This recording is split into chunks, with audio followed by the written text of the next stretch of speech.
มากินนำกัน อาหารยามมื้อเช้า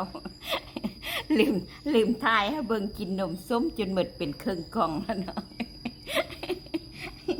กินนมส้มจนหมดเป็นครึ่งกล่องแล้วจังมาทาย ตลกว่าไม่แก้วนี่นะ กินยูเกิร์ตเนาะนมส้มกับมักไม้เลยมากินนำกันไม่แก้วตอนเช้ามากะซีแบบนี้แหละเนาะแซ่บมีไล่อันเดี๋ยวมากินนำกันกล้องตัวนี้นะผู้ได้ยักใดฮันข้าเจ้าค่ายอยู่ในกองคอมเมนต์อันคลิปไม่แก้วเนาะข้าเจ้าค่าย12 อันตัว79,000จีบโดยแซ่บกินมื้อเช้าแล้วก็มื้อแรงเนาะก่อนที่นอนก็กินได้ให้เฮานอนดี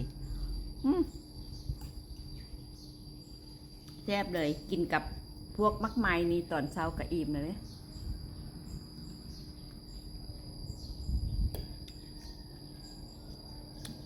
ที่ตามสูตรแม่แก้วฮันเดอร์แม่แก้วบอกละเอียดอยู่ในคลิปเนาะใน TikTok ก็มีในอันนะเพจก็มีเนาะเพจแม่แก้วเดี๋ยวผู้ใดอยากได้กล่องตัวนี้นะก็เจ้าค่ายก็อนุญาตค่ายในไตคลิปแม่แก้วเนาะ12 อันตัว79,000กีบเนาะกากินพอดีอิ่มนี่แหละแซ่บพอดีกินบางคนเขาจะว่าโบไซอันนมข้นคันเฮาโบไซหันรสมันสิจางไปเลยเนาะอันนี้มันว่านอยู่แต่ว่าโบเทิงว่าว่านไล่พอว่ามีรสน้อยหนึ่งเนาะรสว่านนะกินแล้วมันพอดีแซ่บพอดีนี่แหละพอดีนี่แหละ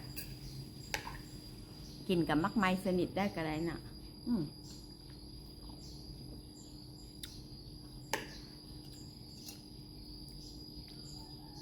มักมีอยู่บางเป็นแท้เป็นวาไล่หน่วยกินลำกระบอกหันเนาะ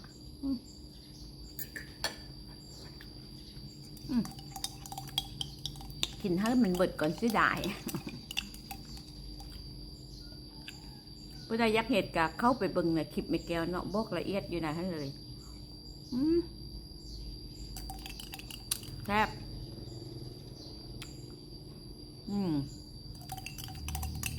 กินแล้วก็สิทายง่ายมื้อเช้ากินแล้วเขาแกงไปกินข้าวน่ะโอเค